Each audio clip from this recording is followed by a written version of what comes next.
Right, hi. This is going to be part 21 of our tutorial for making a game with no experience. I'm recording this one the day after the previous one because I'm finding that it's getting harder anyway to do these because as the game gets more complicated there are more things that need to be thought about and it gets harder to develop. All development gets slower and slower as you go along for some reason. And also because I've been leaving long gaps because it is taking so much time and I want to get back to my main project. It means I forget what I was doing and then it takes a long time to get back in the swing of things. So while I'm still remembering what we were doing yesterday, I'm going to kind of finish off what we were working towards. We got pretty close. We had basically the sort of core mechanic is in there now of baiting green enemies into eating the red enemies, and that makes them destroyable. So once he eats it, I can blow him up. And this guy hasn't eaten any, so I can't blow him up. And he doesn't eat any unless I bait them. And you can bait multiple enemies, and they'll kind of intelligently seek the closest one that they can eat. And they blow them up. The only problem with it right now, there are lots of problems with it, but one of the core disadvantages of this game is that it's impossible to ever win. You will always eventually die. It spawns 10 enemies a second forever, and there's no way to defeat it. So, I was thinking about like the objective is to kill all those green enemies because there's like how do you put in like 5. And the skill or the sort of challenge is to overcome the fact that they're invincible and defeat them. But something about that feels a little bit arbitrary, and really I think a better way of doing it is if we're constantly spawning red enemies. The reason we're not going to have it be wipe out the red enemies is the red enemies are infinite. But what if, when you kill all the green enemies, the red enemies stop spawning? So you still have to kill all the ones that are on screen, but then no more will come in. So it's kind of like a cleanup phase. So that in some way the green enemies are actually kind of causing the red enemies to spawn. And I thought about having them actually kind of birth the red enemies, like have the red enemies come out of the green enemies. But then that's too gross, because then you have to feed them their own children before you put them up, and I'm just not prepared to go there. I think that's too far. Also, it'd be confusing because they're kind of coming out of the green enemies, then you've got to make them go back in, and that could get in a situation where just like firing your bait gun at the green enemy itself would cause him to eat his own young as he gave birth to them, and then you'd blow them up. And that's just, apart from being sick, just a bad gameplay mechanic. So, the idea is, you'll kill the green ones, then you have to wipe out all the remaining red ones, and then we'll say level complete. So when the level's complete, the entire level will be totally clean, and that'll be nice and satisfying.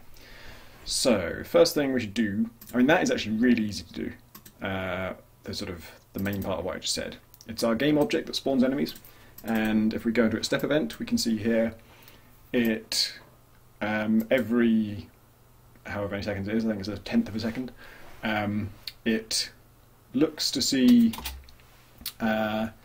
if there are too many swarmers, and if there aren't too many swarmers, then it spawns one.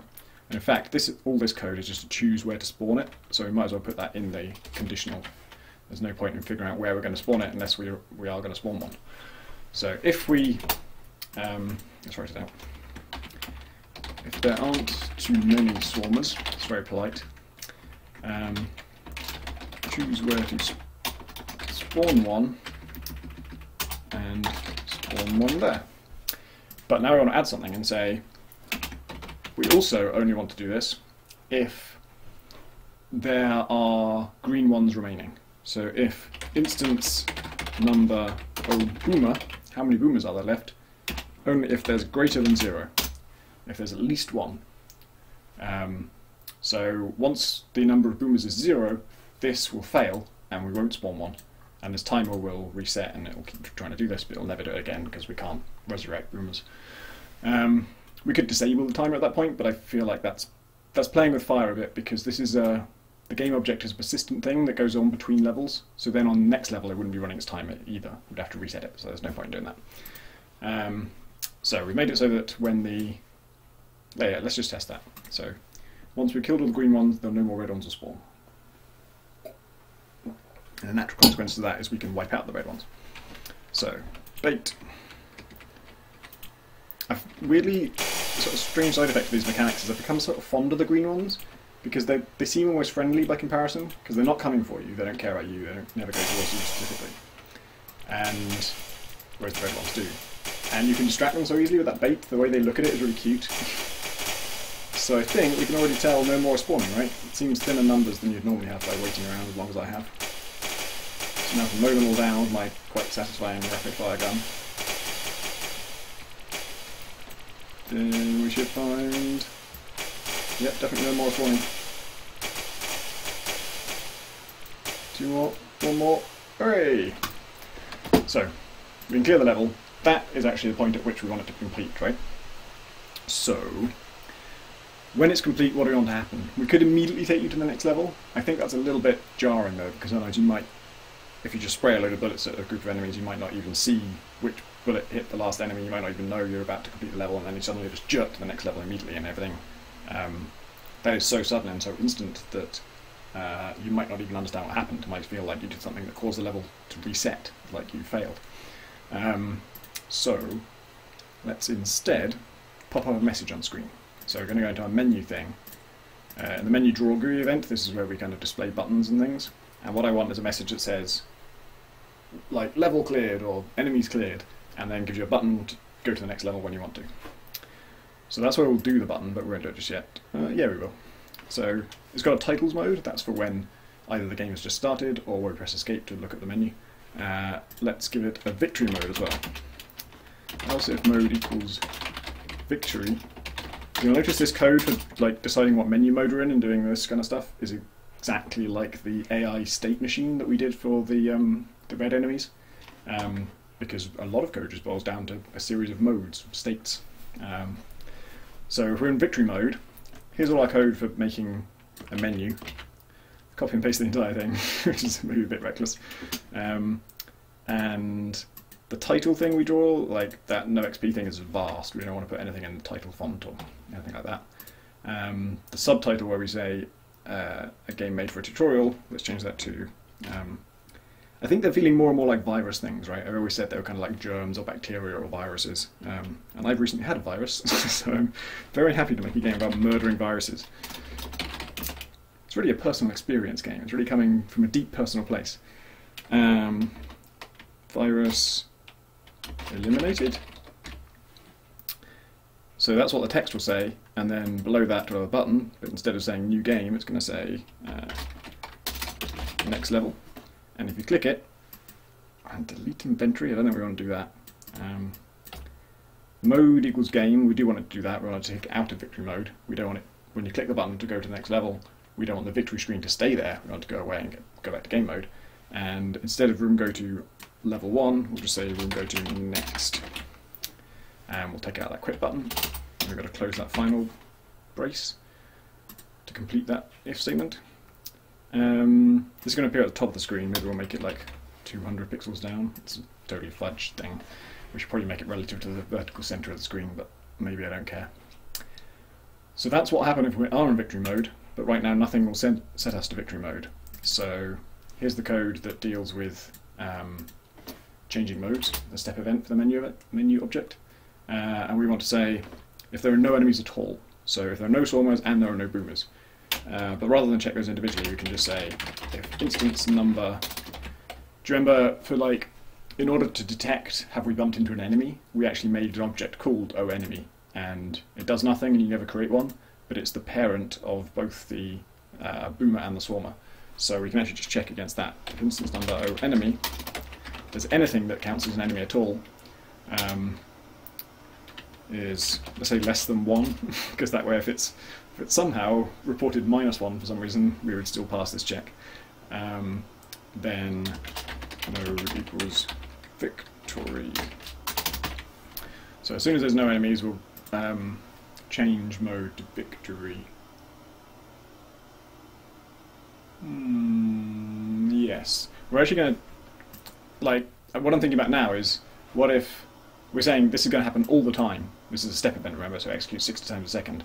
All the time, if there are no enemies, we force you into victory mode. If you press escape to go to the menu because you want to quit, we would override that with this. We would be saying, no, fuck off, you're going back to the victory screen. So actually I think we want to say if mode equals game, then mode equals victory. But if the mode is titles, we want to leave it as it is. And we can also tweak this code a bit, because this says only if the mode is game do we let the mode go to titles when you press escape. This is when you press escape, it toggles between titles and game mode. Now we have 3 modes, so we might not be in game mode, and we might not want to go back to game mode. So I think we would have to say, if mode is not equal to titles, then mode equals titles, and if it is equal to titles, then mode equals game, I guess? That's not strictly correct, but it will be okay because we'll get overridden by this victory condition here. Doesn't matter if you didn't follow all of that. This just says, if we're not on the title screen and you're pressing escape, you probably want to go to the title screen, and if we are on the title screen, then we'll go back to the game. So I've got to complete another level to actually demonstrate this.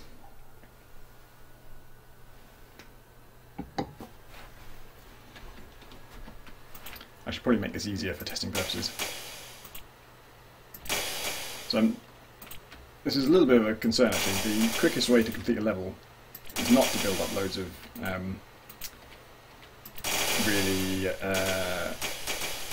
like swollen green things. It's not to trick them into eating loads and loads of red things and then blowing them up. It's just to do them one by one very carefully, and that's the quickest way to do it. Oh! Okay. Well, that menu works beautifully.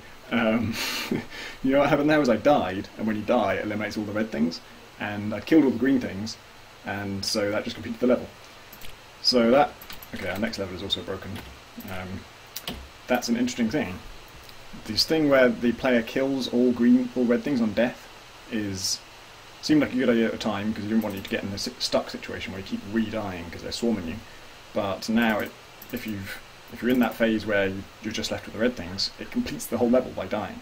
So that's still solves the problem that you don't get stuck, but it incentivizes you to kill yourself, which is a bit silly. Like once you kill the green things, you just murder yourself to complete the level. It's a bit weird. So here's the bit that does it. If something's touching me, we shake the screen, we destroy all the swarmers, and then we destroy ourselves. Instead of destroying them, let's just... we still want to solve that problem of getting stuck. We don't want to get swarmed by them repeatedly.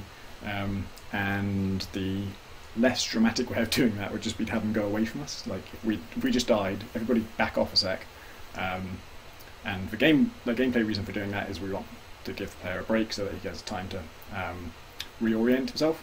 But also the fictional reason why would they go away from the player dying could be that they've lost interest, like they think he's dead, so they don't care. Or maybe they're scared of the explosion, because the explosion does kill them. Like the chunks of you rip through anyone they hit, so when you blow up they would maybe back off. So we'll just say direction equals, we want to say away from the player, so we want to measure the angle from oplayer.x, oplayer.y, x, y. X and y are the swarmer's coordinates, and the player's x and y are the player's coordinates. The direction from the player to us is the direction we travel in to get away from him. Like, if you go from the player to us, you're going away from the player. So they're just going to run away. And we don't need to do anything more than that. We don't need to like set a timer and have them come back or anything like that, because their code already decides when they hit an object or hit the edge of the screen, they should come around and return. So, are we going to test this? Is this worth testing? Yeah, this is easy to test. All I have to do is die. So I'll actually idle for a bit and let them build up a big army. I think I've got... oh god, I'm getting stuck on the thing there. Why is that happening again? Alright, so if I was over here I might be in danger of getting mobbed. And everyone walks away! And they all go pink as well, because there's no one for them to see. Heh! So if you're right at the edge of the screen, it's still a bit of a risk. In fact, those green ones ignore it completely. So. But that's not too big of a problem, because there's only ever 5 green ones. That's pretty good. Okay, so I think like the game mechanics are basically there, and it takes us to level 2 right now, and level 2 is a train wreck because we made these big blocks and then we didn't change the level. We changed the size of the blocks without changing the level we built with them. But I don't like level 2. Level 2 was never doing anything useful. We could make a series of levels with those blocks. We could make some new blocks. We could design sort of like structures and caves and different things like that. But that seems like a lot of work. And our objective here is to get through a lot of different aspects of building games. And this is something that I would do. This is how I would learn if I if I was starting from scratch, is I would want to make a very small game that has a lot of different features like menus and tutorials and things like that, but which doesn't take a lot of work to make. So once you know how to make a level, you don't need to make 100 levels to understand the concept of level making and to know what's involved in it and whether it's hard or easy, and that kind of stuff. And that's what we want to do, is for each possible aspect of game development, of which there are thousands, we want to learn a little bit about it and just figure out, is that a difficult thing or is it an easy thing? And do I like it or do I hate it? And then when you make your proper game, you'll know, oh, I fucking hate AI, so we're not doing AI. Or, you know, level design takes a really long time, so we don't want to do levels. And so the point of this is that the reason you don't want to get hung up on one feature is that while you're working again and again, repeating yourself, or delving deeper and deeper into one aspect of game design, you are missing out on a whole load of other ones you don't even know about. When you come to finish a game, you will discover there's a whole bunch of things that you just kind of thought of as well, it's done at that point, so I can release it. There'll be loads of things that you didn't even realise were things. There are loads of jobs that you didn't know were jobs. There are loads of challenges that you didn't know were challenges, and loads of problems that you didn't know were problems, until you get to the end. So our objective is to get to the end. We need to finish this fucking thing, get it out there, and then find out what all those problems are and go through that whole process once. And once you've been through the process once and you release it and people play it, you will learn so much about everything. And then the next time you make a game, you'll have so much more intelligence in how you go about it and in what you choose to work on and all that kind of stuff. All of which is to say, I'm deleting level 2. We're not going to have a second level, which is not to say we're going to have a one-level game. We're going to do it the cheap and dirty way. We're going to randomly generate levels, which is my favourite thing. So I'm going to delete everything. Delete all these blocks, delete all these enemies. I'm going to delete the player. I'm going to delete the game. That's the game object. I'm deleting it. And then in our creation code, we're going to generate everything. So first thing to do, let's just do instance create. Oh God, can't type. Sorry, not xy. 0, 0. No. We want to create the player. Where do we want to place him? Let's place him in the middle of the room. So room width is the far edge of the room, the right edge of the room. The room is 10 pixels wide, then 10 is the right hand edge. So we want to divide it by 2, so if the room's 10 pixels wide, we'd get 5. Our room is much bigger than 10 pixels, but that's to make the maths easy. So the x coordinate we want to create him at is the middle of the room width. The y coordinate is going to be the room height divided by 2. And object type is player. That will create the player. Now we do also want to create this game object, but we don't want to create that every time the level starts, because this is going to be, if we're randomly generating levels, we only have one level. We're just going to re-enter this level. When we complete it, instead of going to the next level, we're going to change that code to just go to the same level we're already on. And that means it will wipe everything, start that room again, and this code will initialize again. So it's fine to create the player again, because he's not a persistent object, so he'll be destroyed when we kind of leave the room. And when we come back in, we'll create him. But the game object is persistent, so that will actually still be with us. So if we create a new one, we'd have 2, and then you get into problems. So we only want to do this if instance exists, or game equals false. Only if we don't already have a game object do we want to create a new one. So that creates player, creates this essential game object, and now we want to spawn a bunch of green enemies and a bunch of blocks. And let's spawn the blocks first. So creating a bunch of random things in a room, there are lots of ways to do it. We're going to do it a slightly stupid way. It's the way I do everything. It's the simplest way I know, and the reason it's stupid is it's not 100% reliable. It doesn't let you, if you want to spawn exactly 10 blocks and you always want it to be 10 blocks and never fail, this won't work for that. And if you want to spawn 20 enemies and always exactly 20 enemies, and if there's any space to spawn those enemies, you want to find that space, this won't work for that. The ways of doing that, there are pretty good ways of doing that aren't too hard, but the way of doing that perfectly, I think, is difficult, or at least I don't know what it is, so we'd have to find out, and that's boring. So we're going to do the crudest random generation possible. So we're going to do a loop. We're going to say, it'll be something like while something, instance create random room width, random room height. There's a random number between 0 and the room height. That's all. Oh, solid, those are our blocks. So we'll create a bunch of them. We'll go through a loop and keep creating them in random places. And we don't want to create too many, but we also don't want to create them on top of the player. We just created the player in the middle of the room. We know where he is, but when we spawn a block, we want to check, did we just place that on the player? And it's easy enough to check whether we placed it in the middle of the room, the exact middle, but also if we place it slightly to the left of that, then we didn't place it in the middle of the room, but we did still overlap with the player. So after we create it, we want to say something like, we wanted to do something with this block after we create it, so we're going to give it a variable name, new block, and then we'll say with new block, if place meeting xyo player, then instance destroy. In other words, if we created a block on top of the player, if we're on top of the player, destroy us. So this means each run of this loop, which we haven't finished making yet, is going to try to make a block, but it might fail.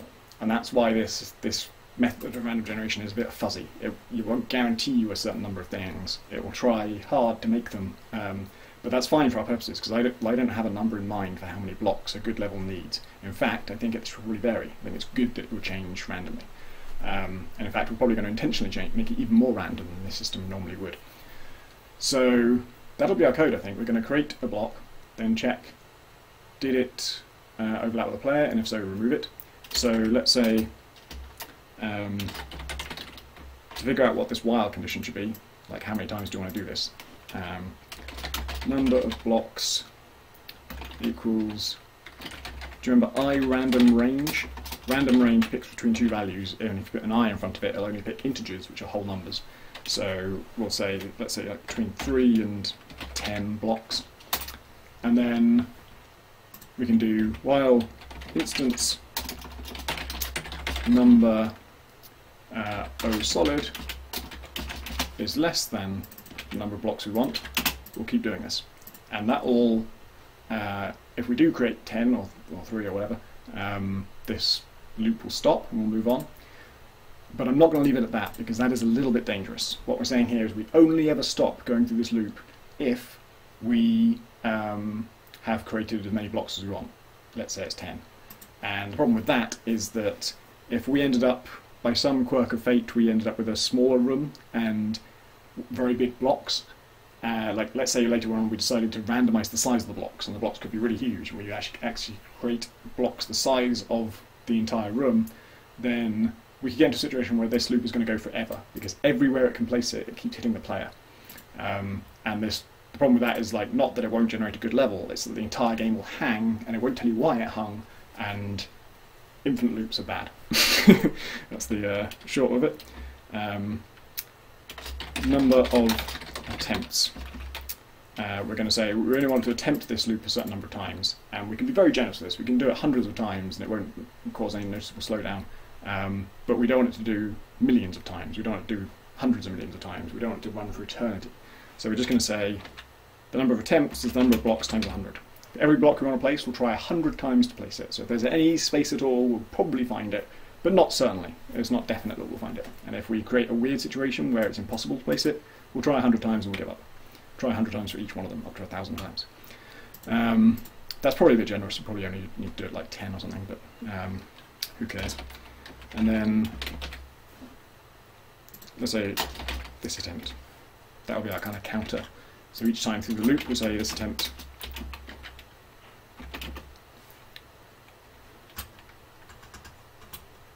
I'm trying to think of how to name these variables in a more natural way. Maybe we'll just say attempt. So,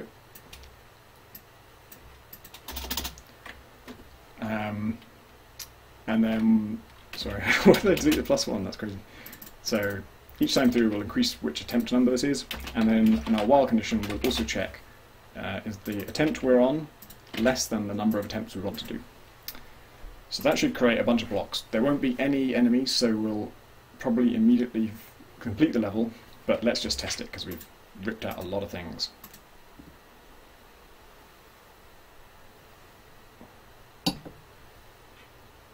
kind of expecting a crash. Oh no, it worked.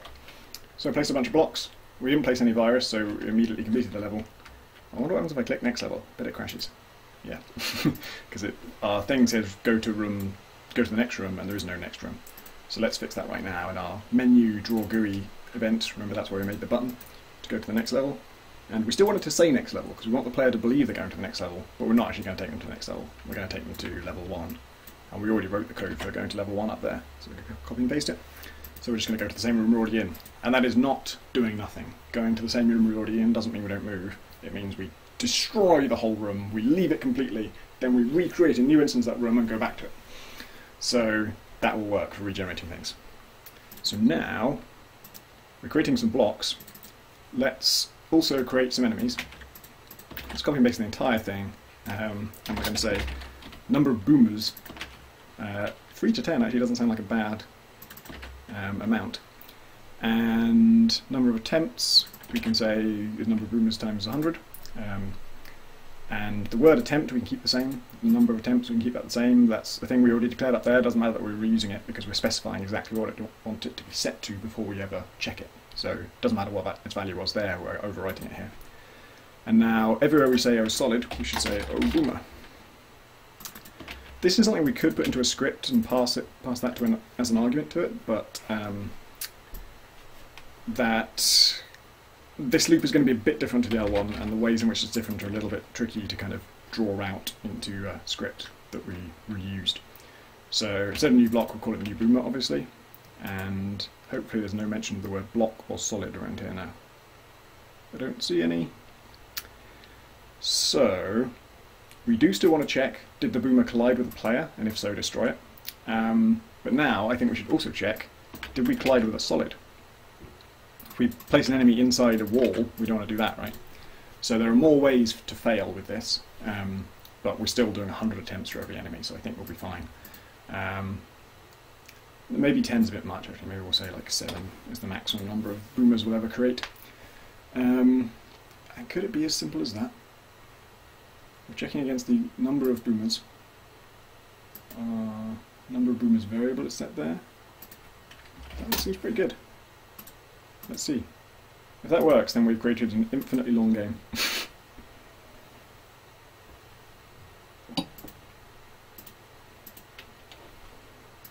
Okay, let's try playing it. Oh, the big one's going to get it. Have you ever like watched birds feeding or something, and one bird keeps getting all the food, and you want like the little runty bird to get the food, and he doesn't because the bigger bird's faster, and the bigger bird keeps getting all the food even though the runty ones had none and the big bird's already had a lot? That's what this game's a lot like. I find myself rooting for different green ones. Like, no, let the little one have it. Maybe there's something deeply wrong with it. There should maybe be some feedback in the game as to when you killed all the green ones, because I don't think there are any left, but things can go a little bit off the edge of the screen, and so it's not totally obvious.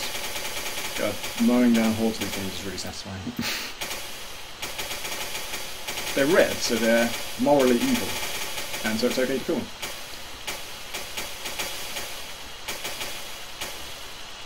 I find it best, like, when questions of ethics, it's judge things by the colour of their skin. It's usually the best way to tell whether something's morally okay. Okay, look, so we've got a problem here. There's one left, and there's a whole bunch left over on that side, and that's no fucking good. And there's still more left, and they're only just drifting in now. There's something really wrong with player collision. It's really, really bad, and I need to fix it. Oh god. Any more? I think there are probably some up here. So the problem is that we've created blocks that overlap with the edge of the room, and so enemies can spawn out there, and then they'll get either stuck in it or they'll bounce out, and they drift beyond the limit of the room. It's very weird that I can go all the way out there. Why can I go so far out the room? Anyway, I'm never going to be able to kill all those, so we need to change that. I'm actually going to make those blocks a bit smaller too. That sprite can edit it. We're going to go to stretch, and then we're going to shrink it to like 128 instead of 192. Recenter the origin. I went really fast there, I realise, but hopefully you know how to edit a sprite by now. So we just made our blocks 128 wide, and then when we generate the room, let's add in a safety margin, and I'm going to make that 128. Really, we should be kind of measuring the size of a block and using that number. Anytime you're typing a specific number into code, it's often a warning sign that, like, why is it specifically that number? And if you change something later, can that number change? But we don't care. It's not worth it's not worth creating a block just to measure its size and then destroying it again before we do all this. So now, instead of this, we used to want a value between 0 and room width, but now we want a value between, since it's between, we'll do random range, between safety margin and room width minus safety margin. So between 128 pixels in from the left and 128 pixels in from the right. And we are only 128 pixels in total width or height, and so the place that you put us, if you put us 128 pixels in, which we guarantee to be at least that far in, we'll only be 64 pixels overhanging that, and we definitely won't reach the edge of the room. So that's good. And now, copy that entire thing.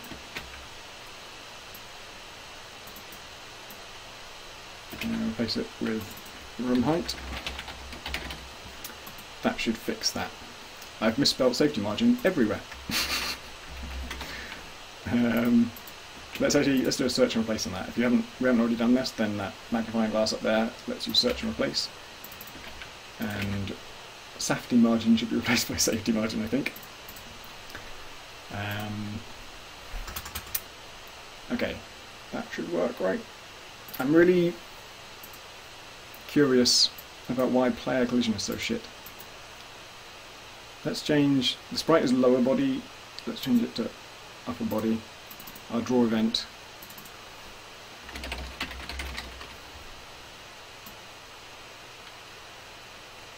Yeah, the exact sprite we're using shouldn't affect. This should already have an ellipse thing. And the ellipse should be square. Maybe it's not square. I mean, sorry, it should be a perfect circle, not a... Oh, it's automatic. Maybe that's the problem. I'm going to have to sit here and figure this out because... Oh, why don't we do full image? Oh yeah, let's do that. Because the image is square. Yep, okay. So player collision being off is just one of those things that really gnaws at you every time you play, because it just feels like the world doesn't make sense.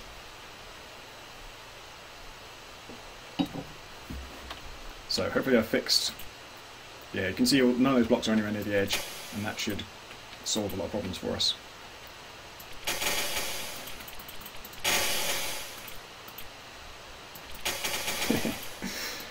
It's quite fun, this. Okay, that should be all of them. Oh, fuck. Oh yeah. Oh, so we died after killing all the green things, but it didn't end the level. Let's see what collision feels like. Yeah, that feels way better. I didn't check whether our tail sprite was in some way... I don't know why we're using the tail sprite as a sprite index. That seems like the worst way to do it. But anyway, mowing down lots of red things.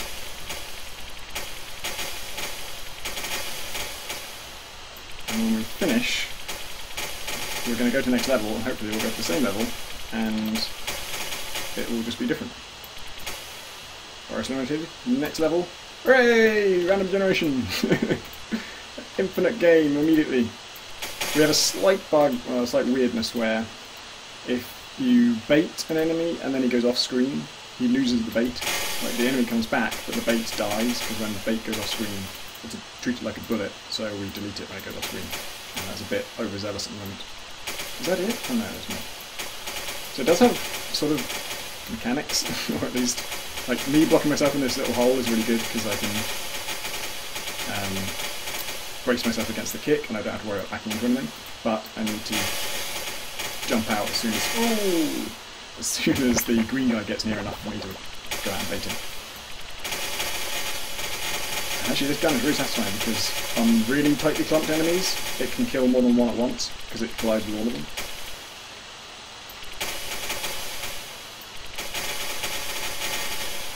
At least I think that's what's happening. I'd love to, I don't know if we'll do this, but when they blow up, I'd love to make it so all the shards go away from the point of impact, so that it feels like they're being kind of blasted away rather than just exploding. And I'd also love them to leave a stain, so you'd have lots of little red stains for all the stormers you've killed, and then huge green stains for the boomers. So that's it, we've made an infinite game. We've done random generation, we've created a challenge, we've kind of got a two-stage, 2 phases of play that have different objectives. Well, yeah, they do have different objectives. They're pretty similar. Death is handled well, it's a penalty, or it feels like a penalty, but it doesn't actually let you get stuck. Also, it doesn't solve the whole level, which is a real problem. And it's just quite satisfying, I quite like it. It's not super interesting. The baiting thing is kind of... it's a sort of theoretically nice quirk, and it's somewhat fun. It doesn't feel like it totally clicks. I don't feel like it really makes this an interesting game, and I think we probably want to come up with some better mechanic for that if we were going to develop this into a full thing. Like, certainly if we wanted to charge money for this, we definitely want to do something more interesting with the idea of enemies eating each other and growing.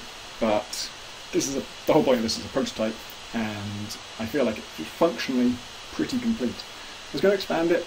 There's a visual thing about leaving stains, which would be really cool, and I also feel like that rapid fire gun is really enjoyable, but also like the way enemies cluster is different in lots of different situations, and it'd be quite interesting if you had like a different weapon on each level, or maybe just like there are weapon pickups lying around, and you'd never change the bait gun. The bait gun would always be right click, but you could pick up these weapon pickups to get like a shotgun type thing, or a rocket launcher, or something I keep thinking about is like a lightning gun, where if they're clustered closely enough, then when you shoot one, it bounces to another one.